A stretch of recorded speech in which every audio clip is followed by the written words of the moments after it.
Hey everyone, good evening. It's Monday night. It's 8 o'clock again. It happens every week. We hit a Monday night at 8 o'clock. It's great to have you with us. And let me open up the right page so I can still see Mr. Richard Barrett. There he is. He's still here. So, hey, Richard Barrett, I've got to say that to start with. Hey! It's great to have you here. I know there is much excitement and energy and feeling the love. I don't know if you've been feeling the love in the last 24 hours since we started putting it out that you're going to be here. Hopefully, I've been feeling the love. I've been feeling the love. Absolutely. Good. Well, it's, as I say, it's great to have you here. Folks, good to have you back this week. I know we had to juggle the days around last week a bit, but we're back to our usual Monday night thing.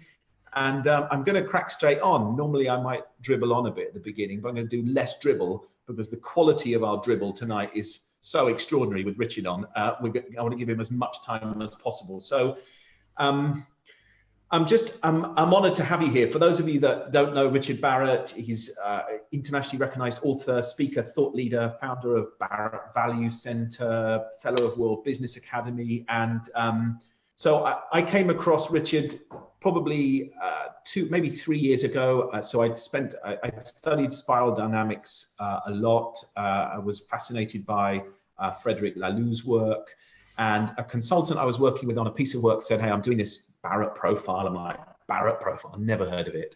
And I looked a bit closer and I dug deep, and I immediately loved what I found, and loved the data and the insight that we got about this particular team.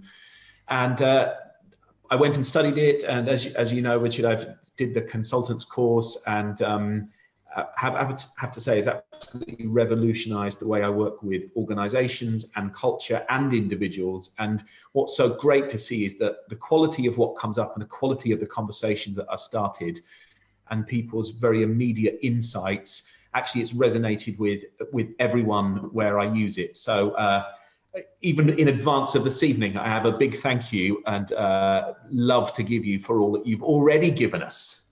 Thank you. Thank you. That's so nice to hear. And what we came about tonight was, so amongst the BTFI tribe, if you're not in the BTFI tribe, we'll pop the link in for you to join.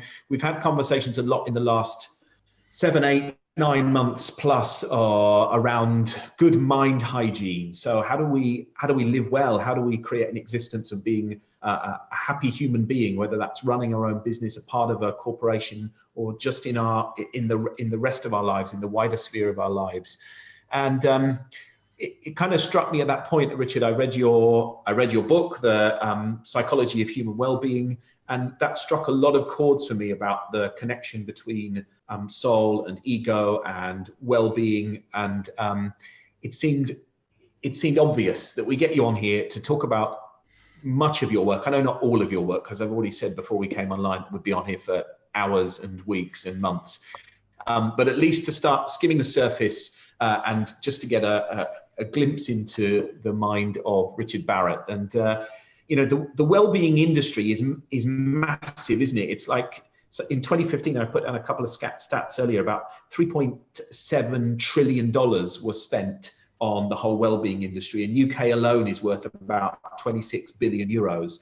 And although it's kind of blown out of all proportion, I kind of think we've lost sight of it a bit and lost in translation, that people are putting still so much emphasis on how they look rather than that doing that inner work and how they think and feel. So I want to cut straight to you, and I know that in your books, this is one of your books, folks. We're going to put some links in for the books. This is one of them that has had a big impact on me.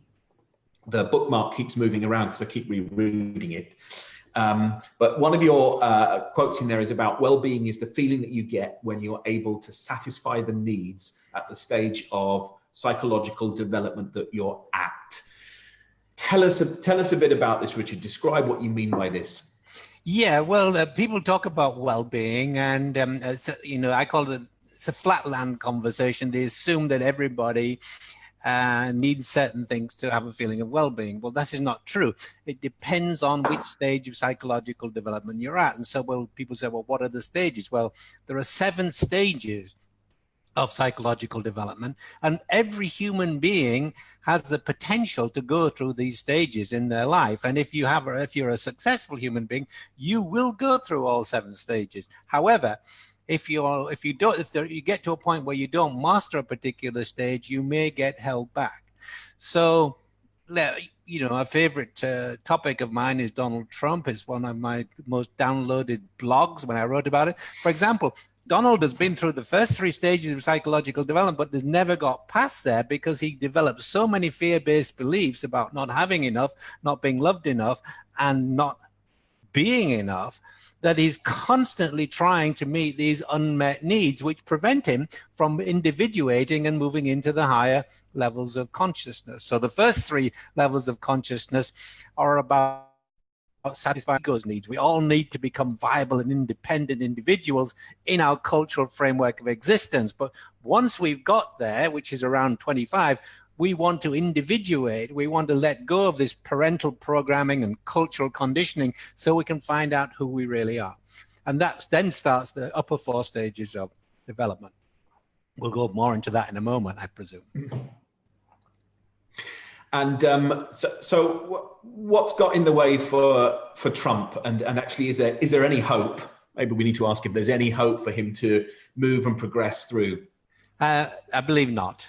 He's reached he's reached the stage of life where these fear-based beliefs have become so embedded that it doesn't have enough, he's not loved enough, and he's not enough, that he is constantly now trying to convince people that he is somebody, and that he does have enough, and that he has a show wife to show that he is loved, you see. So no, I think most people, however, and most people on the planet actually have moving through all 7 levels, but actually I say most people have that chance. That's not quite true. If you're living in an authoritarian regime like the former USSR or North Korea, you will not have a chance to individuate because individuating means having the freedom and autonomy to be who you really are and speak your truth. And if you can't speak in a regime like that, you get it put in prison and you may never get out again. So not everybody has that possibility.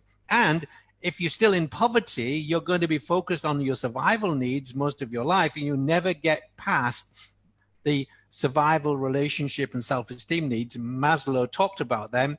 He called them deficiency needs. And as long as we have deficiency needs, then we're not going to be able to focus on our growth needs, which are the needs that we all need to express, connect, and contribute with to humanity. Can you talk us a bit more, Richard, through the 7 stages of psychological development? Sure. How do people identify with the stage that they're at? Yeah, well, you can begin by saying, well, how old are you? So let's start the game, Richard. How old are you? It's going to be my birthday this week, but right today I'm 45. Okay, well, brilliant. So you are in the middle of the self-actualizing stage. We'll get onto that in a moment. All right. So from 0 to 2 years old, you're in the surviving stage, and well-being at that stage of development is getting your physiological needs met. You know, you need food, you need water, you need to have your nappy changed, you need to be cared for. That's well-being for a baby. Then from 2 to 7, you move into the conforming stage where it's all about safety and security. You're living in a family environment, and you need to feel safe and secure and have a sense of belonging. That's what's really important for you at that stage. And then from about 8 onwards to about 24, you're in the differentiating stage. And these are, you see this in teenagers and young people. That means they want to be respected and recognized by their peer group, and they have a fancy hairstyle, a bit like you in a way. So they except I'm not 25. No, but we'll get to that in a moment. I just kept the hairstyles just hanging over from my youth. Okay. So anyhow, so each stage, so the teenagers in the early 20s are looking for respect and recognition from their peer group, and if they or from their parents. Then we comes to this next stage, the individuating stage, where we've now fully developed in human beings. By the way, during those first three stages, the first stage of surviving, we only have the reptilian mind brain fully functioning, and it's dominant. And then during the second stage, conforming, the limbic mind brain, the emotional mind, is dominant. And then we get to 7 or 8, and then from that age up to about 24, the neocortex is growing and developing, and that means the rational mind is growing and developing. And so during this whole 24-year period, our mind is growing and developing, and our brain is growing and developing. So whatever happens to us during this period becomes hardwired into our thinking and beliefs, and that's what creates the upsets later on in life. And some people have such difficulties getting these needs met, the survival needs, the relationship needs, and those self-esteem needs, that they're constantly looking to get those needs met because they never got them met in childhood. So that takes us up to the individuating stage, where now I'm 24, 25, and I'm going out into the world, and I'm wanting to find freedom, autonomy, so I can be who I really am. Because up to this point, I've been wearing a mask. The mask I've been wearing is to fit into my community so I could get my needs met. And so now I've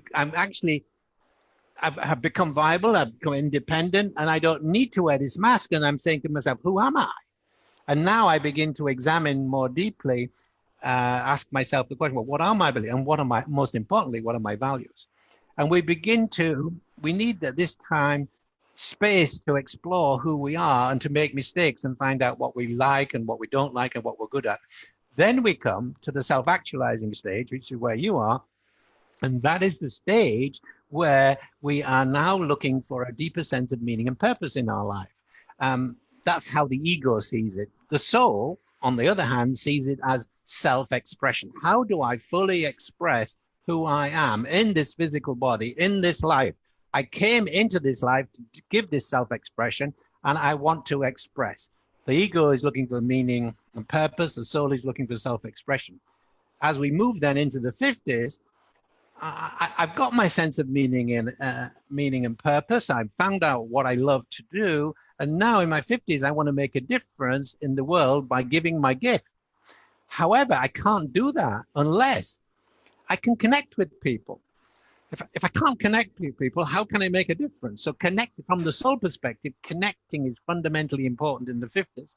And then in the 60s, it's all about serving. Well, that's what the ego calls it. For the soul, it's about making a contribution. And so if you move through all these stages of development successfully, you lead a healthy, happy, long life. Now, each time you move to a new stage, you've got new challenges, and there's nothing to say you're going to get past those challenges and move on to the next stage. Particularly at the self-actualization stage, which is about self-expression. If you had problems in the first 2 years of your life getting your survival needs met, you'll have fear-based beliefs about being able to do what you love to do. For my case, I was a traffic engineer or transport engineer, and when I got to 45, I thought I was totally bored with my life. And I thought I heard my soul say transportation, but actually it said transformation. And so I had to change my whole life because that was my gift, transformation. And so I was telling this story to a friend of mine in Greece this summer, and she said, well, you know what? It sounds like you've been living a misspelled life.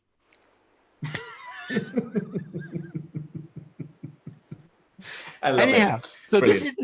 This is the stage where you find out what you truly want to do, what you want to express in the world. And then as in the next stage, the integrating stage, then you really go out and make a difference. But as I said, if you can't connect, you can't make a difference. Now, I link all this to well-being because if you fail to master a particular stage, it shows up as mental dysfunction or mind dysfunction, and then bodily dysfunction. So for example, one of the difficult periods for women is this self-actualizing stage, this 40s, because A, they probably have a husband who needs a lot of looking after. Do you need a lot of looking after? No, I'm very low maintenance. Very good. They Kelly, have you don't need to comment. Kelly will be watching. Kelly, you don't need to comment. It wasn't an invite, just a piece of information. So women have a husband, they have children, and they've got aging parents. And so they tend to put the needs of these three groups ahead of their own needs. And so their self-actualization, their self-expression gets held back. Now, these stages link to the chakra system in the body. And that stage is the fifth chakra, which is the throat and the upper chest area. And they develop breast cancer if they're not able to express. Men, on the other hand, have a difficulty at the next stage, which is the integrating stage, where they need to connect with other people to make a difference. Because during their time, 2 to 7 or 8 years old, as little boys, they were said, don't show your feelings, be tough, etc., etc. So they learn not to be able to communicate and not to express their feelings. So when you come to your 50s now, that's a huge handicap, and that finished up as prostate cancer. And so, and then in the last stage, the serving stage, where it's all about contribution, if you had difficulties as a teenager in being respected and recognized, you won't have much self-confidence. So when you get to your 60s and you want to go out and make a contribution in the world, you don't feel confident enough. And that leads to all sorts of diseases, basically. So there's a very strong link between early childhood, adult development, and physical and mental dysfunction. So I'm tempted to work out which question to go with first. There's so many gorgeous questions to ask you. So the whole, we know that the mental health stats seem to be worse year by year. Yep.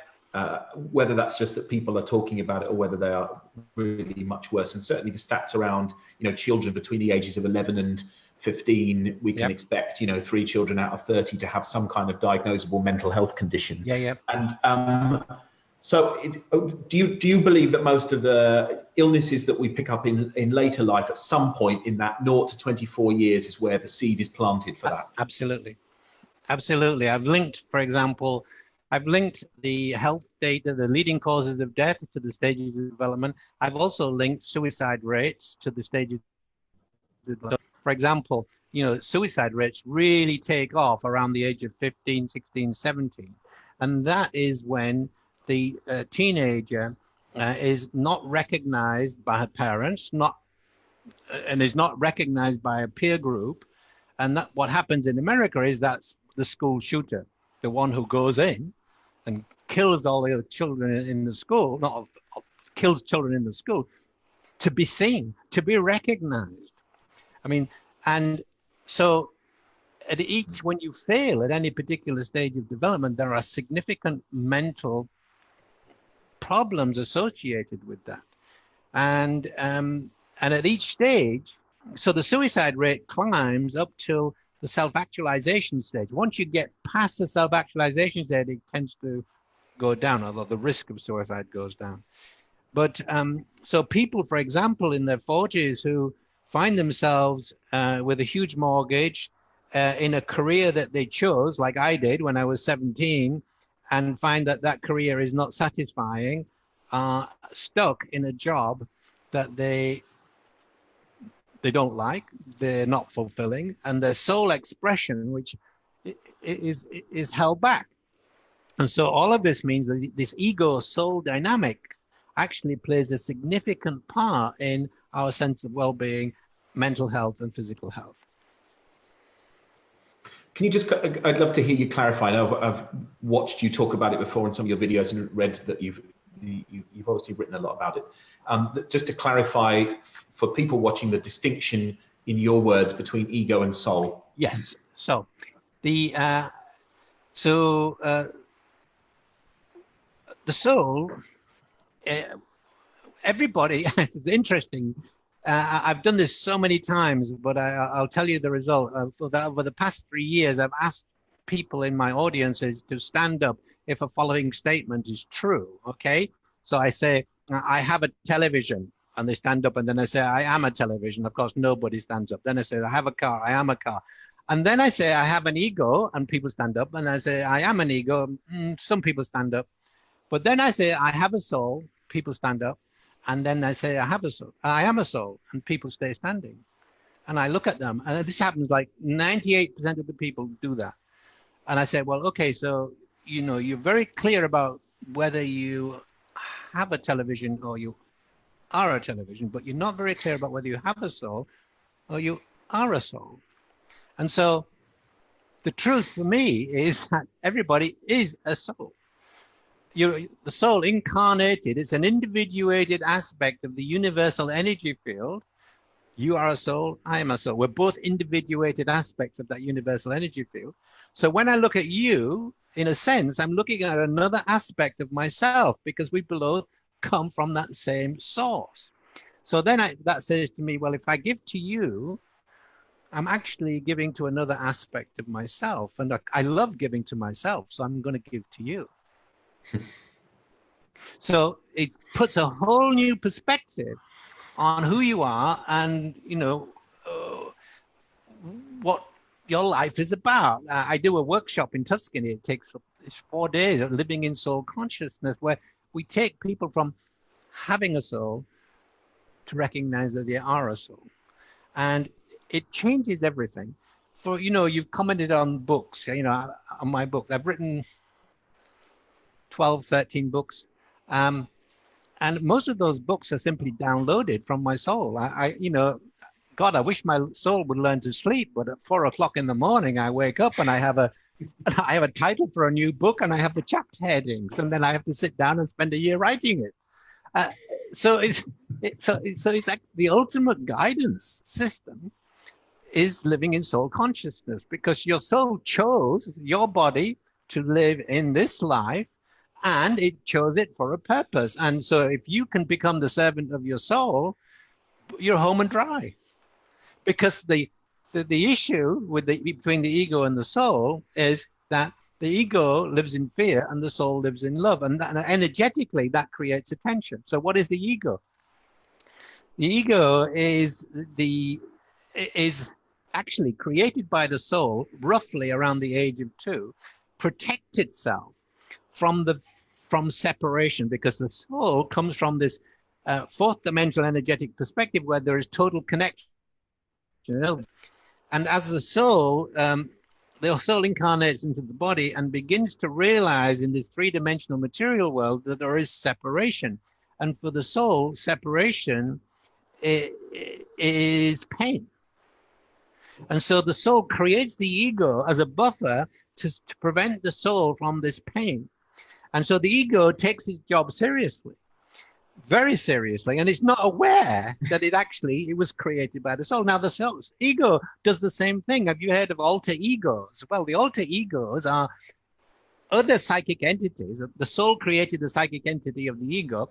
The ego creates other psychic entities to block pain when it's feeling pain, roughly from the age of 2 onwards. So when a person creates an alter ego, it's to protect the ego so the ego can go on functioning, the normal ego. Now, what's so fascinating to me is that people can have several alter egos, and when one alter ego shows up, the physical body can have certain symptoms,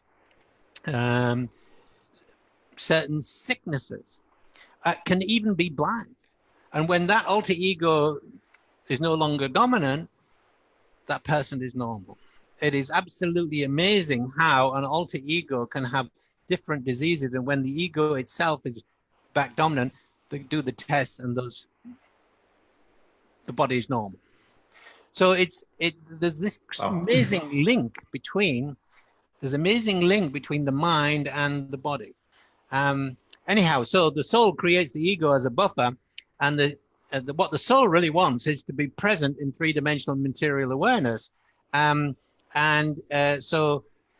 the will to survive, I've tried to find the explanation in the scientific textbooks for the will to survive, and there is none.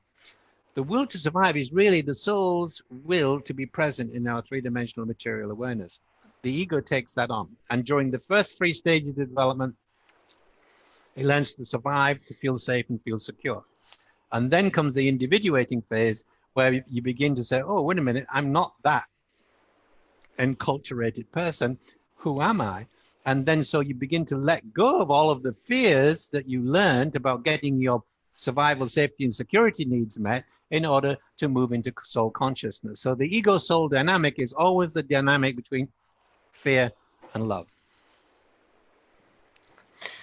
So for those that are, I'd love that. Thank you. So for those that are watching, going, wow, how do I start to move on this journey and kind of awaken my soul and awaken myself? And I know one of the ways is obviously to go on your course in Tuscany 4 days. No. There's plenty of easy ways to do it. How do people start that? Because there will be people here that are curious and don't feel yet awake. There are 2 books that I wrote, one of which is, they're both very popular, but one is one's called evolutionary coaching. So it's for people in our business who are doing work with organizations. The other one is called What My Soul Told Me. And that is like my most popular book, because people tell me I sleep with it under my pillow, because it gives you the stages of learning to live. Yeah, it's true, they do. It gives you the stage. First of all, connect with your soul. Then you befriend your soul. Then you trust your soul. And then you become one with your soul. And each of those stages are explained in What My Soul Told Me. And there are little exercises you can do to move on that journey. And so it follows the stages of development that I already talked about earlier. What My Soul Told Me. What I'm most gutted by is that no one's ever told me that they put my book under their pillow. Well, you're going to have to get over it. What's the fear? That no one loves my book enough, and that I might have to sleep with it under my own pillow. Okay, well, we can get into some counselling on that if you want, Rich. Do you want? I'll give you a copy when I see you, and maybe I'll put it under my pillow. Shall I? For one night. For one night only. Sure. No. Okay. Anything to get you over this difficulty, because I want you to self-express. Okay, and then we're back to the whole hair problem. You picked up on the hair thing. Yeah. Let's move on from the hair anyway. It's not. We've already talked about your hair tonight before we even came on this, so let's not start talking about mine. I'm actually curious, and I know this goes off-piste from some of our questions that we came up with, which we kind of put together. But how did you how did you make this transition for yourself? I know you had that moment of realization from the place of board. What was your own journey to? So here I am at the World Bank. I'm at the top of my game as a transportation engineer. I'm traveling all over the world, advising governments how to solve their urban transport problems. And all of a sudden, I'm bored. I hadn't been bored up to that point. I was very, very happy. I love my job, my career. And then I got bored. And I thought, my God, what's going on? And I stayed in that inquiry. And then I got my first message, which was write a book. Okay, I said, what on? So the book title was A Guide to Liberating Your Soul. Okay, so it took me 2 or 3 years to write that. I'm still at the World Bank, and I changed jobs in the World Bank. I'm no longer a transportation engineer. I become assistant to one of the vice presidents for environmentally sustainable development. And then he seconded me to a new unit that is looking after values. By this time, I've finished my book on A Guide to Liberating Your Soul. And now I'm actually working on my second book, which again was given the title, it was Liberating the Corporate Soul. I had never been in that business before. I'd always been a transportation. I didn't know anything about business, but the message came, Liberating the Corporate Soul. And I wrote a book, and I developed a way of measuring the consciousness of organizations by mapping values to the 7 levels of consciousness model, which is the training that you've taken and that you use. That was all downloaded to me. It just came through me. And that, 5 or 6 years after that I'm bored experience, or perhaps 7 years after, was my passport out of the World Bank. I realized now that I had to get out and fully express this desire of the soul, of my soul, to help people liberate their souls. Because first book, A Guide to Liberating Your Soul. Second book, Liberating the Corporate Soul. It was becoming obvious to me that I had to write about the soul, because we always teach what we want to learn. And so that's been my journey. And, you know, I've written several books on organizational growth, on organizational culture, on values.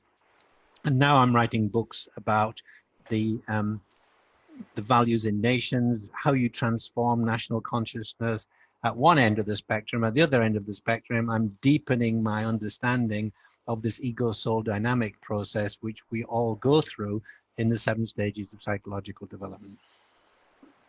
And we have to be receptive, right? If we're hearing and we're starting to listen and this stuff is being downloaded, already you must have been in a state where you were aware, open, receptive to what you were hearing. Because yes, I wonder how much we all hear stuff and we kind of just, it kind of gets brushed away. Is that my ego or is that my soul? Oh God, I don't know. Yeah. So so from a very first of all, I was born at a young age, like we all are, and right from that young age, I knew there was something different about you. I was always interested from teenage years onwards on spiritual, esoteric, psychology. So even though I'm studying civil engineering at university and then transportation engineering at university and following that career, in my private lives, I'm reading everything I can on psychology, Carl Jung, Eastern mystics. I'm having conversations with disembodied entities. I'm exploring just about everything I can explore in this realm of something which I was trying to understand. Who am I? And so it was a natural progression for me to move from out of my career into this world, which I'd been studying all my life, basically. It wasn't like God pointed his finger at me and said, "Thou shalt be transformation." No. It was, I've been at it. I've been studying all my life. But what was interesting was the fact that I was able to work at the World Bank and travel the world. It gave me a global perspective on humanity, which is now fundamentally important to my books. That's what you're doing, yeah. Okay, I know that there are a couple of questions coming in, and I just need to scroll through, so I'm not just looking away from you, although actually I am now looking for this question, adding it to my reading list. Richard T. Bob has a question. Where's Bob's question? Hey, Bob, we'll get to you in a minute when Richard's got his... actually, it's... actually, I can't scroll down enough to see it. So can someone pop it back in again? Kelly, can you pop Bob's question back in? Or Bob, even, can you pop your own question back in? Because I haven't got... It doesn't show me enough. Is this one? Is that the one? Now, Bob, you have to understand, this is a vitally important question, because we wouldn't be spending all this time on it if it wasn't important. This could be the game-changing question, Bob, and now we haven't got it. Okay, so there's another one here, and we'll get Bob's one in a second. So Jack says, this is Jacqueline, would be interesting to get Richard's view on whether the Western breakdown of family and community is an exacerbating factor of the stage barriers. It is. I'm working. You mentioned earlier on, very briefly, something called spiral dynamics, and I've been working on rewriting that whole story around worldviews. And so, at each stage of psychological development, the average stage of psychological development is a reflection of the worldview of a particular community or nation. So we always elect people to govern us in democracies that represent the average level of consciousness of the people in a nation. So when Donald Trump gets elected, it's because he represents the average level of consciousness in that nation. When Theresa May gets elected, it's the same story. So we have to be able to shift the story or the worldview in a nation in an upward direction if we want to evolve and grow. Now, part of the Brexit problem is that some people got left behind. And these people are, I call them those people operating from wealth awareness. And the people who wanted to remain were a next stage of development called people aware. And there's nothing wrong with these different stages. It's just where we are and our history. So people awareness corresponds to the individuating stage of development. And there are only 7 nations on the planet that are operating from that level. Those are the Scandinavian nations plus Switzerland and New Zealand. So in these nations, we can find examples of policies and procedures which are actually aligned with the idea of individuation, of freedom and autonomy to be who you are.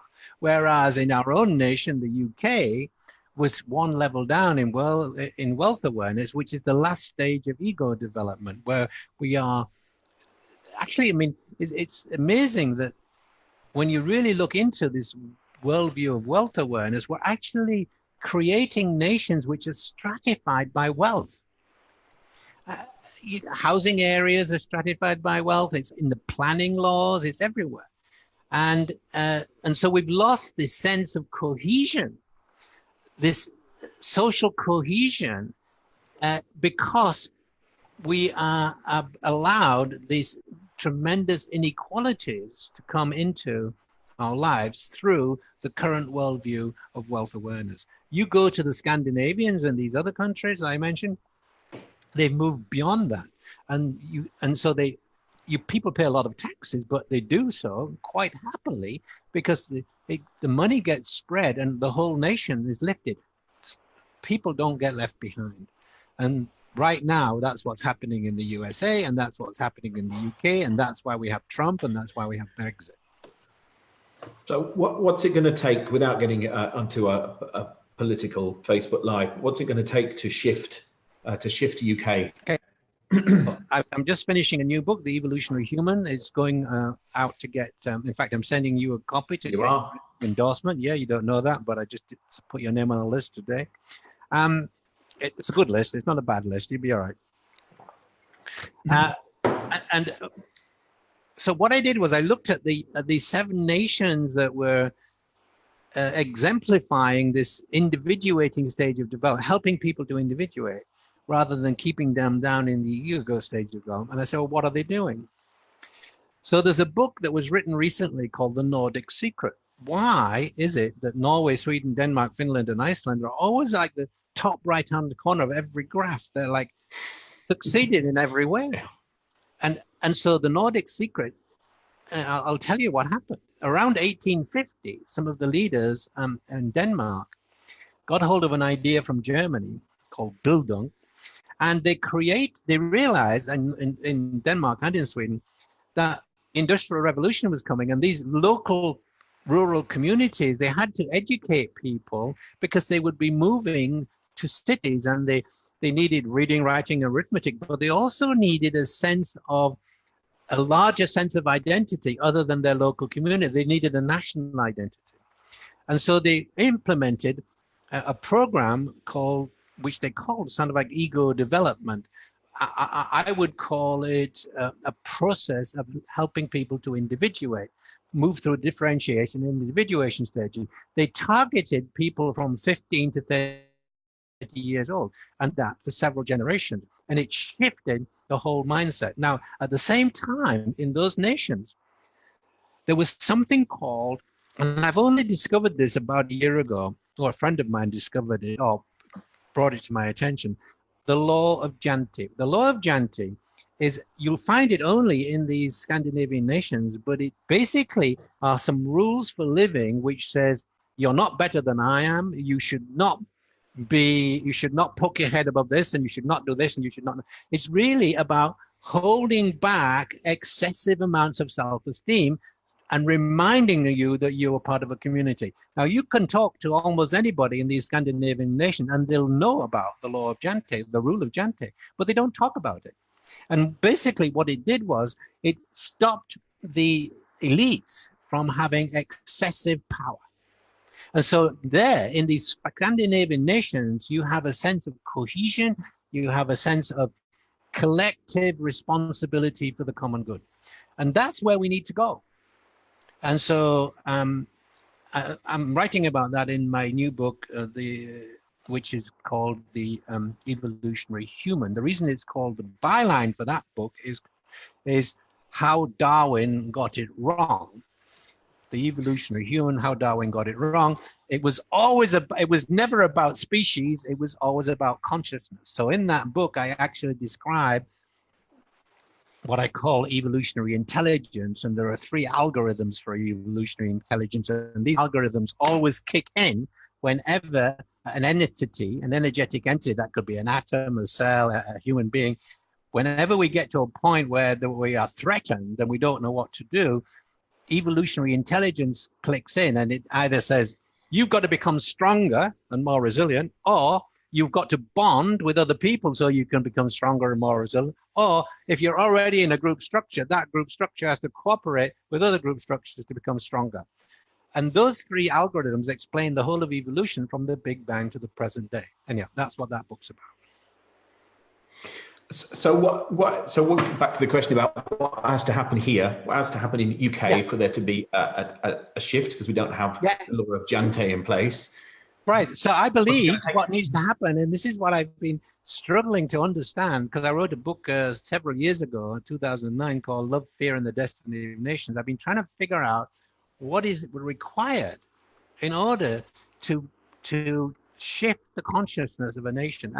And in that book, The Nordic Secret, and this idea of the rule of Jante, I have come to realize that a national program of education that was similar to that undertaken in Norway, which to help teenagers learn how to successfully differentiate and learn 20 and early 30-year-olds to individuate, that is what is needed in every nation.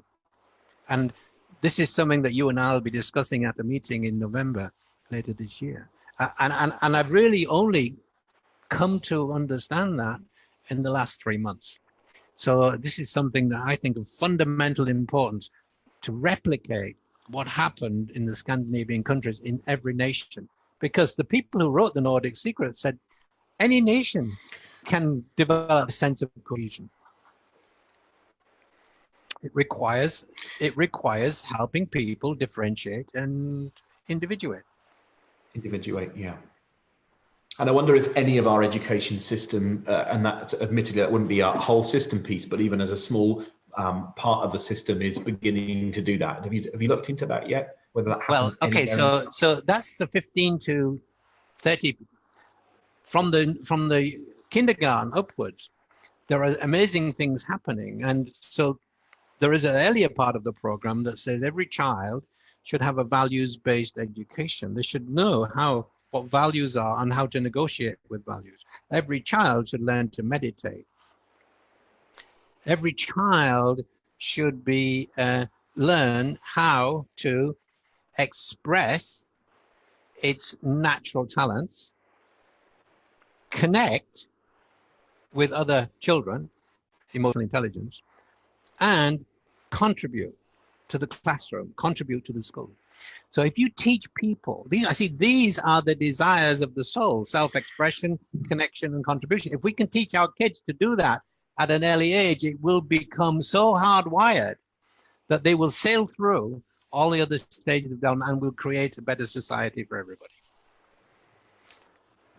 I need to connect you with, I don't know if you know Ed Fido, who created School 21 a few years ago, but I'm going to connect you with Ed. We had Ed on here a few months ago, and actually I think what he's created in his system and his school in London is something quite extraordinary, which actually does play in that arena. I think the two of you need to just align thinking. There is a website called Values-Based Education. If you Google that, you'll come up with it's happening in quite a number of schools, not just in the UK, but around the world. No, that's refreshing to hear. Okay, so what are we getting? We're getting some messages. So actually that question that I asked from Jack was actually Bob's question. Oh, so Bob, brilliant, Bob. Well done, Bob. There you go, Bob. That's the way to do it, Bob. Richard T. Caroline wants to know how you define values. Values, yeah. They are the energetic drivers of our aspirations and intentions. So you can go online to my company and you can do a free values assessment. It's called values plural center centre.com/PVA, personal values assessment. And it takes you about 5 minutes to do that. And then 2 minutes later, you get this plot. You pick out 10 values that are important to you, and you get this plot against which levels of consciousness you're working from or operating from. So basically, if you have a group of people sitting around a table and I say to these people, look, pick out 2 or 3 values that are important to you: commitment, honesty, friendship, whatever you want, and write down what is your belief about that value and what behaviors you would be actually expressing if you live that value. And then share your answer with your neighbor. Something amazing happens. As these 2 people connect and talk about their values, the energy between them increases unbelievably. And they begin to realize that their values may not be exactly the same, but they are they're operating from similar levels of consciousness. And so values are actually the framework for the decision-making that we should use, not beliefs, because beliefs separate people, whereas values unite people, because at the core, we're all basically souls. I worked with a team, probably it was a month or so ago, we started working together, and we did, before we did the whole Barrett report, we did some real simple conversation about values. It was a team that was very dysfunctional. Within your language, it would be about, entropy was high. Yeah. And they had this kind of moment of it where the room lit up, where they had these conversations and they started talking about personal values, and you just see this, energetically, in the frequency lifted, and it was almost like they were able to rise above this kind of very heavy energy that they were stuck in as a team, as a collective, what they were working around, what they felt they were kind of battling around. Just a very immediate shift to something, just to see that connectivity happen. So that's why I define values as the energetic drivers of our aspirations and intentions. Whereas beliefs, the energy. Sorry, go on.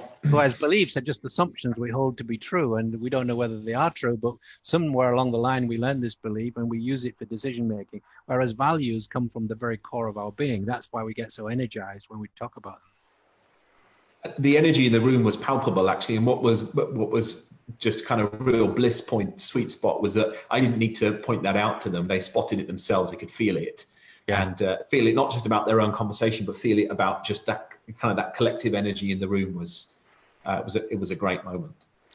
By the way, on the personal values assessment, if you go online and do that, you might encourage your girlfriend or boyfriend to do the same, or the rest of your family, and they share the results. You can find out just how compatible you are. Nice idea. There we go. So some people saying done the assessment. Some people, I did it. Jack, I did it last week in anticipation. We got some really good people, really diligent people in our group, I have to say. I can see that. Yeah. Okay. So any other question, folks? You've got do keep them coming. I know there's a lovely comment here from Helena says, Richard B, you are so clear and so inspiring. I like that she carves that out about you. Thank you. Yeah. Well, you're working on it, right? I know. We're working together. It's going to rub off on me at some point. Love that you bring this to the fore. She also had a comment about, I love that my mother is being so well looked after in Denmark following a stroke. She's being cared for by amazingly and being supported. Her own willpower is, I don't know actually, because it cuts my sentence off, but her own willpower is something. But clearly she's having a great experience in Denmark with the system and the way she's being cared for. Good. Okay, so let's go back into our kind of stream of questions. We're already at 10 to 9. So in your book, A New Psychology of Human Wellbeing, which is this one here, just one of them. I haven't got all 12 with me, but I've got this one here. You've linked some conditions to certain stages of psychological development. So what do people do to almost take action and shift their state from listening to this live? So what can people do immediately to go, where am I on this journey, and how do I make some transformation to the system now? Okay, so if you're really diligent, you'll get evolutionary coaching, and the whole idea and the program is in there. And this book is actually parallel to the book What My Soul Told Me. So What My Soul Told Me is like the everyday person in the street who wants to know how to live in soul consciousness, move through these stages of development. What My Soul Told Me. If you're more of a professional and working in a office environment and are keen to get on, then evolutionary coaching has the same material in a little more, how shall I say, professional language. That's a good place to start. However, there's something really simple you can do to get going, and that is take out the separation in your life. So I learned a long time ago that in order to take out the separation, I learned several things, but one thing I'm going to tell you is that I speak to everybody. So if I'm getting on the bus, I will speak to the bus driver, and I will say, if I've got a moment, I'll say, what's making you happy today? Or I go into the coffee bar and I say to the barista, what's alive in you today? So I did this once in London about 5 years ago. So I hadn't been to this part of London before, and I was going to be there for 2 days on a course. I said to him, well, what's alive in you today? And he said, well, I said, I have to tell you, I just recorded a new song and put it out on YouTube. I said, fantastic. What is it? Give me the link. He gave me the link, and he said, so anyhow, what's alive in you today? I said, I just published a new book. He said, what's it called? I said, What My Soul Told Me. He said, oh, fine, great. So I went off, did my thing, came back for lunch, and he said, I read the first 50 pages of your book. He said, that's great. He said, I think I can write a song about that. Anyhow, so the point is, don't be afraid to speak to people that you meet in the street and ask them questions such as, what's making you happy today? What's the best thing that's happened to you this year? What's the best thing in your life at the moment? Because you're going to be asking questions that get to the heart of who they are and their energy. And you will find they just open up to you. And by just connecting, you make a difference in that person's life. We've got to learn to do that with each other. And so that would be my number one tip. Speak to everybody. It feels like we've lost more of that than ever in some ways. The world is moving so fast, so full. We're having more and more connection online. And that, although the system is set, we think it's being set up for us to have greater connectivity, for life to be easier. In some way, we're losing this whole piece, aren't we? We're missing the depth. Yeah. We're missing the depth. And that's why, and everybody, gets up in the morning, maybe there's somebody else in the house, then they go outside, they walk down the street, there's a street cleaner, stop, say, hey, you're doing a great job. What's going on for you today? Are you feeling happy? What's going on? You can talk to anybody. You see, we've got all these fear barriers about talking to people. And as you see, what we're doing is we're connecting as souls because we're all one anyhow. We're all connected. So why not live the connection? It changes your life completely. I'm even talking to you, Richard. Look, I'm even talking to you. I know, and I'm honoured that you're even speaking to me. It's a privilege, actually. I'll get out of here. It's a privilege. And what I do love is about so Mia is 13, so that's an interesting dynamic in our life. But what fascinates me, she's done this for years, and I think she thinks it's less weird now than she did before, but she would often say to me at like 6, 7 years old, I'd chat to someone in a street, or someone would ask me a question, I'd have a chat with them. She'd go, do you know that person? I'd go, no. She's like, why'd you talk to them then? Exactly. And she still has a little bit of that now where she'll go, do you know that person? I go, no. And she doesn't think it's quite as weird, but I still think she thinks it's a bit weird. But clearly in some way we created that, right? Absolutely. A context we created for her to think that that's weird. Yep. What else do we need to know? What are your top tips for parents navigating teenagers? Spend time talking to them about what's important to them. they need to feel a sense of recognition. Teenagers need to feel recognized. And that means they need to feel cared. They need to feel seen. That's the word I want. They need to feel seen by their parents, because if they're not, they'll go out and want to be seen by their peer groups. And if sometimes they get into peer groups which take them off the straight and narrow. So the key is to be very, very interested in your teenager's life. What's going on? What were you feeling? Not what happened at school today. I'll forget that. What were you feeling today? And did anything make you happy today? Did anything make you sad today? You need to get children talking about their feelings, because then you get right. Leonard Cohen says there's a crack in everything. That's how the light gets in. Well, the crack is feelings. That's how you get in. I love it. I can't wait to start that conversation with her. I might even record that for you and send it to you.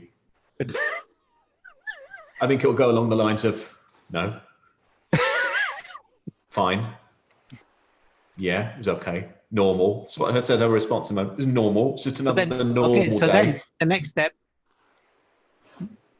role model it. Well, I had this experience today and it really made me feel sad. Or I had this experience today and I felt a sense of joy.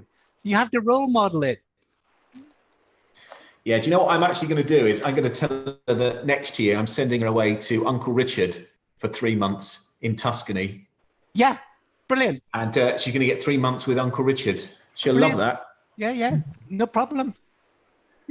I mean, send them all, no problem. If anyone else on here wants to send their child to the creche in Tuscany next summer, we'll take bookings once we're done with the live tonight. Right, so I'm going to see if there's any other questions on here. Here's the evolution of coaching books. Are there any requirements to use your system, Richard, or licenses? No, so if you want to use it professionally in organizations, then you have to do a 3 or 4 day training. And once you've done the training, you're free to use the system, and you contact Barrett Value Center. They help you set up the assessment, and then they send you the results. And then you've been trained how to understand the model, understand the tools, and you're trained how to present the results to the client. So basically a 3 or 4 day training is what is required. Okay, I can talk about that another time if anyone wants to pick this up afterwards. I love that this conversation has gone into on all the questions. Loads of people want to go to your creche, Richard, and they're actually people that are grown up. So, okay, fine.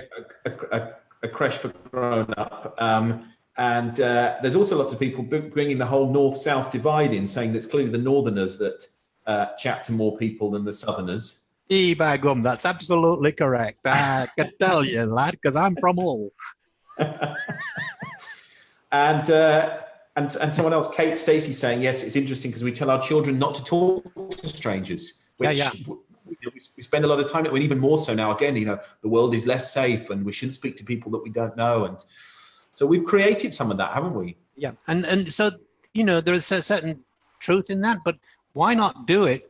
Teach your kids to do that while they're with you. So you're going out, you're meeting somebody, encourage your kid to talk to that person and ask them questions like that, and supervise it first of all. I agree that it is a problem, but we're not going to if we live in fear, we're part of the problem.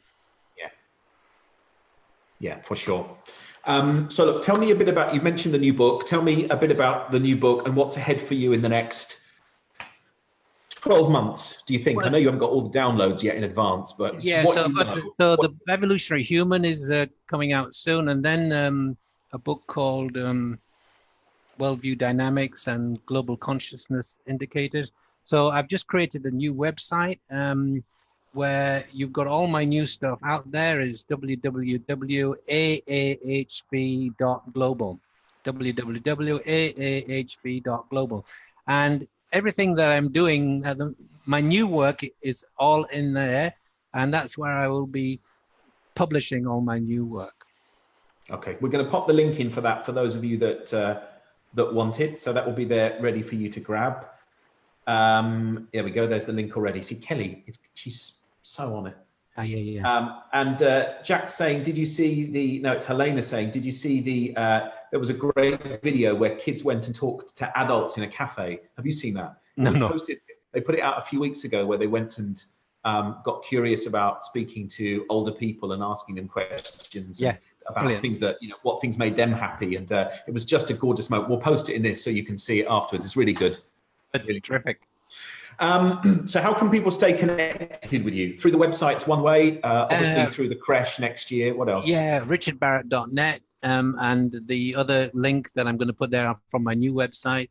I have a blog, I have podcasts like you, I have videos, etc. So anything I do, I put out there. And Facebook is also great.